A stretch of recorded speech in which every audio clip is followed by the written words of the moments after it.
who had studied economics weren't interested in it, hadn't studied. Let me again give you a metaphor.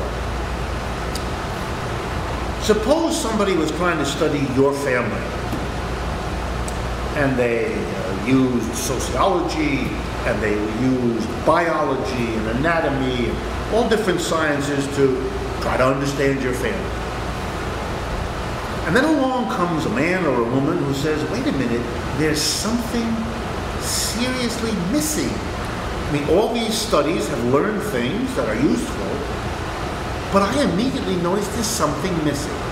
And my name, just to play with it, my name is Sigmund Freud. And I have in my mind that in every one of our minds, there is a conscious part, that's what we're aware of, what we're aware of saying, thinking, and doing. But there's another part, a part that is unconscious, a part where we have sequestered off, put into a part of our minds that isn't available to us most of the time. Things we have experienced that are frightening to us. Something we said when we were a little kid and we saw the frown on our mother's face and we realized that's not a good thing to say, that's not a good thing to do. And so we wanted to please our mother, and so without knowing what we were doing because we were little, we put it in another part of our mind, kind of pushed it out of our daily consciousness.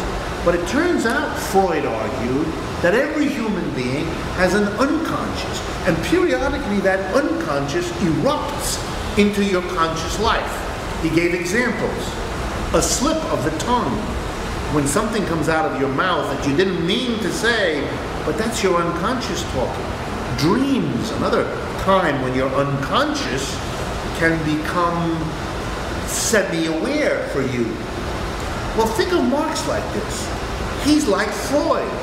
What he brings to the analysis is not the new realm of life called the unconscious, called psychology. Something which nowadays we all take for granted. You have to use psychology to understand the family. And we would think of ourselves as woefully inadequate if we excluded that or knew nothing about that. Well, Marx is saying to us, and I as a Marxist am saying to you, it is equally bizarre, 150 years after Marx shows the importance of how labor is organized in shaping any society, that when you analyze capitalism today, or 50 years ago, or last month, most of the mainstream analysis does not worry about, look at, think about, or apply Marx's research on, and that of many Marxists since, the importance of the organization of labor in shaping how an economy works. Well, let me explain further. Marx wasn't interested when I say organization of labor. He wasn't interested in, the carpenter works with a hammer and the barber works with scissors. It's not that. He had a very particular idea of that part of labor that economists systematically ignored, at least all of those before he writes, all of those before, say, the 1850s. And the organization of labor he has in mind, this tool he's going to develop to analyze capitalism, he gives a very interesting name to: class. That is, he uses the word class to describe, to depict, to identify a particular organization of labor. And before I explain it to you, let me remind you that this is Marx's new and different concept of class. Because of course the word class, which comes from the verb to classify, to take a bunch of things and break them into little groups, to classify. For example, I could classify people in a room, those who are tall and those who are short, those who are fat, those who are thin. Those are classifications. The class of the fat, the class of the thin. Well, long ago, long before Marx, there were people who thought it might be interesting to classify people in a community between those who had a lot of wealth and those who had nothing, rich and poor, between those who wielded a lot of authority and power and those who didn't have any power. Those would be classes of rich and poor, classes of powerful and powerless. Those are interesting classifications. They're not what Marx had in mind. They're not the tool that is the central apparatus of Marxist theory. No, Marx had a different concept of class, and it refers to an organization of labor. And I'm now going to take you through that, and now we are really getting into the core concepts of Marx's distinctive way of analyzing capitalism. It begins with a basic idea, perhaps the most basic idea in all of Marx's analytical work. It goes like this.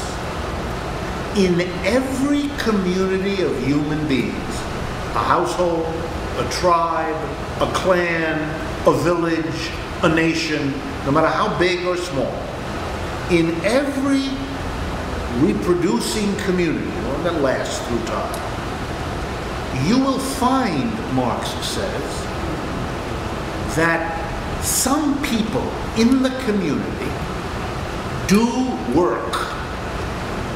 And by this he means they apply their brains and their muscles to materials given by nature, a sheep, a tree, a flower, a plant.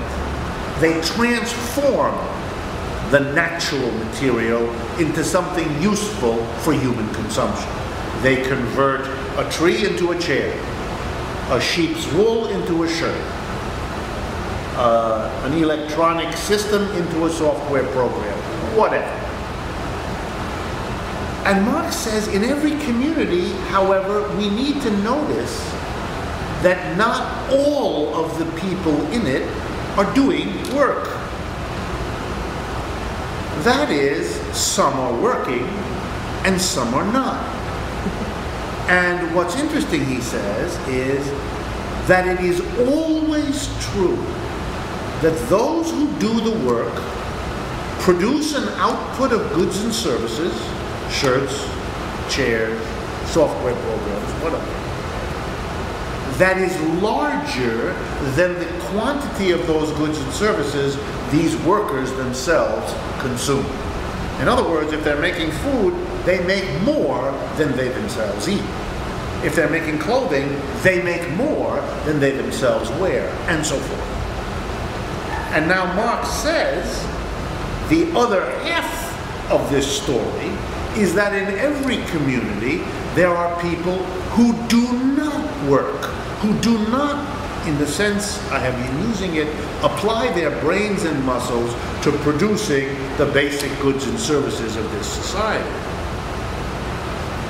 But they live, these non-workers, because the extra produced by those who work is distributed to them.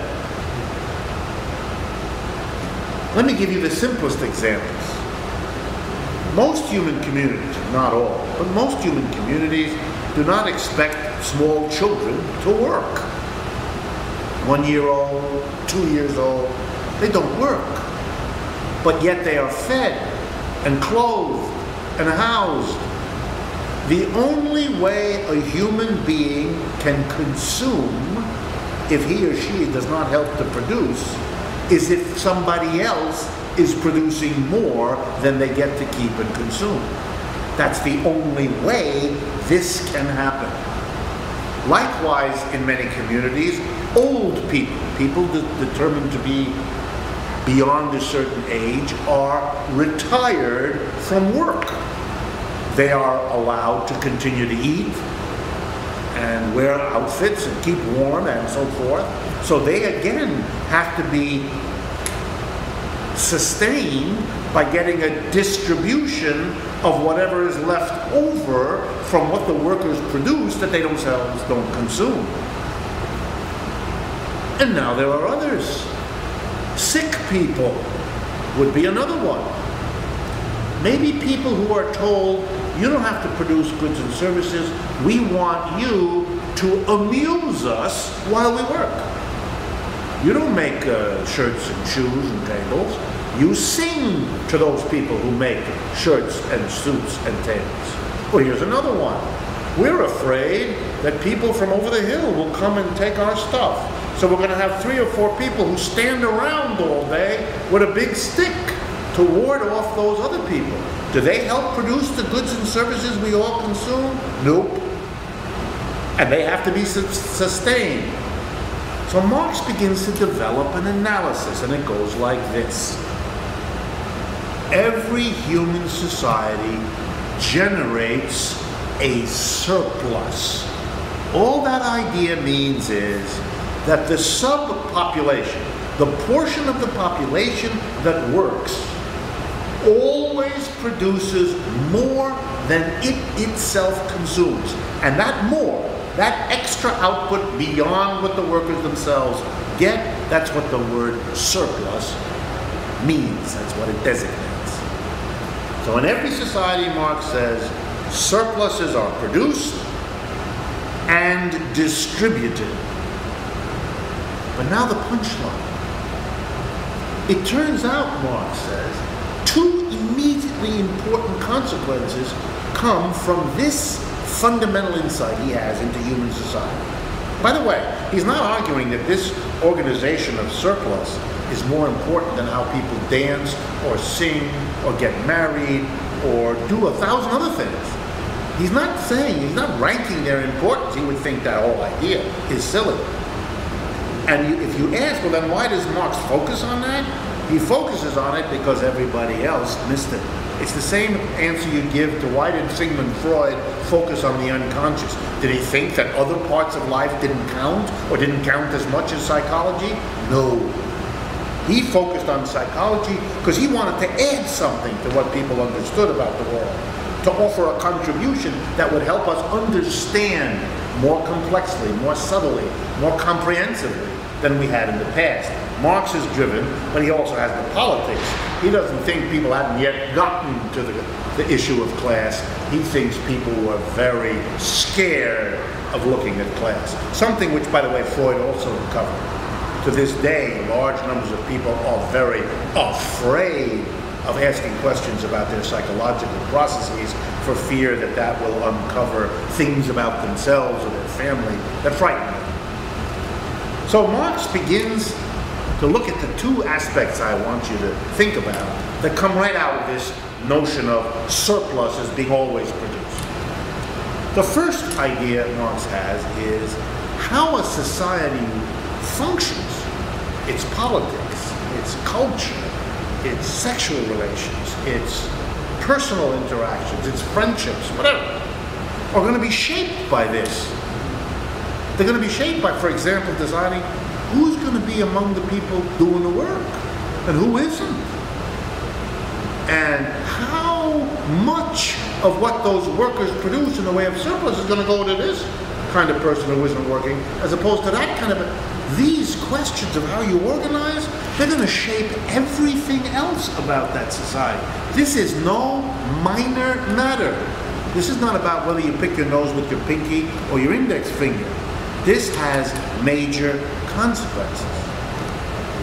And the second thing Marx immediately noticed, once he posed this question to himself, is that societies have radically different ways of organizing this. Let me go back to my simplest example. There are some societies who do not feed their children. They don't. They don't have the workers produce a surplus to sustain their children. They don't want to. They don't care about it. They're not interested in the next generation. There are many famous examples in history where babies, when they were born, were simply left by the side of the road, the way people nowadays maybe leave kittens that their cat has had that they just do not accept responsibility for, and many of them died, as they often did. Likewise, there are societies that don't take care of their old people. They just don't. Or their sick people.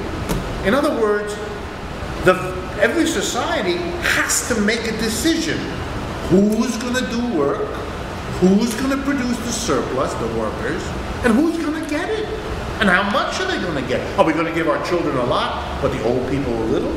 Are we going to give it reverse? Are we going to give neither of them a lot, but the people who run